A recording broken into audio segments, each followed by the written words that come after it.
Act का नाम बताया MISA, maintenance of internal security act, और defence of India rules DIR, ये दोनों ही प्रावधान इतने सख्त कि जो देशद्रोही व्यक्ति होता है उसी के ऊपर लागू हो गए। ये सब घटनाएं उस समय हुई। कहानियां तो लंबी हैं, लेकिन उन लंबी कहानियों के में जाने की बजाय थोड़ा सा उसकी भूमिका में थोड़ा इतिहास बताता हूँ। देखिए, देश 1947 में आजाद हुआ, लंबे संघर्ष के बाद हुआ। गुलामी में हम चल रहे थे। उस समय भी बड़ी संख्या में लोगों ने बलिदान देकर के देश को आजादी दिलाई। आजादी के बाद देश में शासन कैसा होना चाहिए, एक संविधान सभा बनी, संविधान लिखा गया और कुछ नॉर्म्स तय किए गए। उसमें ही कि हमारे देश में लोगों की सरकार हो, लोगों के लिए हो, लोगों द्वारा चुनी जाए, इसको कहा लोकतंत्र। कोई राजशाही नहीं कि एक राजा है बाकी प्रजा है, ऐसा नहीं है। जनता अपनी सरकार अपने आप चुने, हर 5 साल बाद चुने, इसको लोकतंत्र कहा। अब पहली सरकार में कोई लोकतंत्र का पैमाना लागू नहीं किया गया कि सरकार कौन बनाए, चर्चा चली। गांधी जी एकमात्र ऐसे उस समय व्यक्ति थे जिन्होंने कहा कि इस समय कांग्रेस को सरकार नहीं बनानी चाहिए, क्योंकि कांग्रेस ने बड़ी भूमिका के साथ देश के सब लोग लगभग उस समय कांग्रेस के आंदोलन में एक गर्म दल था, एक नरम दल था, सब मिलकर के चलते थे, देश को आजादी प्राप्त कर ली।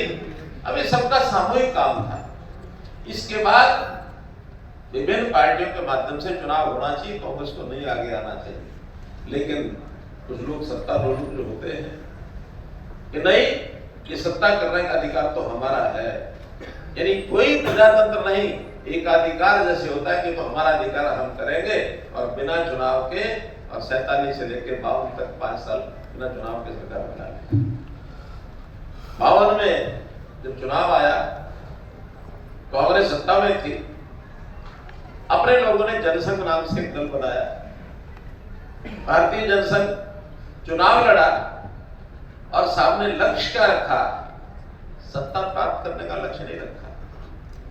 लक्ष्य रखा कि एक मजबूत लोकतंत्र देश में बना रहे, मजबूत विपक्ष ये आना चाहिए। कल को देश में अगर कोई आपत्ति आ जाए तो एक मजबूत विपक्ष की जरूरत होगी। तो लोकतंत्र बचाने की बात तो उस दिन से भारतीय जनसंघ के लोगों ने, साथ में संघ का अपना आशीर्वाद प्राप्त था, संघ के कार्यकर्ताओं के माध्यम से, और वो दल बना, चुनाव लड़ा, 3 लोकसभा के सांसद आए, 3 से यात्रा शुरू की। 52 से लेकर के लोकतंत्र क्या होता है जनता को पता नहीं है। जनता में तो सरकार बनी है, कांग्रेस की बनी है, सरकार बने कांग्रेस, कांग्रेस बने सरकार, ये उस समय भूमिका होती थी। जैसे प्रारंभ में वनस्पतिक घी होता ना, उसका नाम क्या था, दुकानदार के पास जाए कोई, कहता कि वनस्पति घी दे दो, तो वो डालडा देता था। उसने तो डालडा दे दो, तो वही वनस्पति घी देता था। कोलगेट मांग लो तो वही टूथपेस्ट, टूथपेस्ट मांग लो तो वही कोलगेट, और तो कुछ होता नहीं। तो ऐसे ही सरकार बने कांग्रेस, कांग्रेस बने सरकार, ये सिनोनिमस जैसे शब्द होते ना, इस प्रकार से बन गए थे। लेकिन जागरण किया, विपक्षी दलों में और भी कुछ नेता थे, उन्होंने भी किया, भारतीय जनसंघ के लोगों ने भी किया।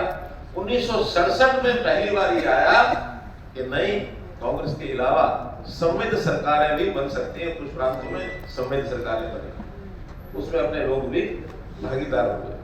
थोड़ा जागरूकता आई कि इस लोकतंत्र में ये भी हो सकता है, और ये जब हो सकता है तो देश की समस्याएं इतनी ज्यादा थी उस समय, उनके प्रति लोगों में आवाज उठाने के लिए आंदोलन तरह के हुए। और केवल इतना ही नहीं, उससे अगला चुनाव कांग्रेस के सत्ताधारी लोगों को लगा कि सीधा सीधा चुनाव लड़ेंगे तो जीत नहीं पाएंगे। झूठ तंत्र का सहारा लिया, बड़ा नारा 1971 का क्या नारा लगाया था उन्होंने, गरीबी। अब गरीब जनता तो थी उस समय, बड़ी संख्या में थी, सबकी आकांक्षा थी गरीबी हट जाए। महंगाई बहुत हो गई थी, महंगाई के खिलाफ भी आंदोलन शुरू हुए। और यहीं तक नहीं, नारा दे करके लोगों को भ्रमित करके चुनाव लड़ जाए, ठीक से लड़ जाए, जीत जाए, कोई बात नहीं। उसमें भी भरोसा नहीं था कि चुनाव जीतेंगे। और चुनाव के अंदर धांधली, तरह तरह का दुरुपयोग सत्ता का करके और चुनाव लड़ा। और इंदिरा गांधी के स्वयं चुनाव में उन्होंने बोगस वोटिंग करा के सत्ता का दुरुपयोग करके और उस चुनाव को जीता। सामने थे राजनारायण जो चुनाव हारे, रायबरेली से चुनाव। राजनारायण कोर्ट में चले गए और राजनारायण ने, वो भी स्वयं वकील थे, और अंत हुआ 12 जनवरी, इसमें 12 जनवरी 74 लिखा है, 74 नहीं 75, 12 जून जनवरी 12 जून 75 में, 12 जून 75 को जस्टिस सिन्हा ने, जस्टिस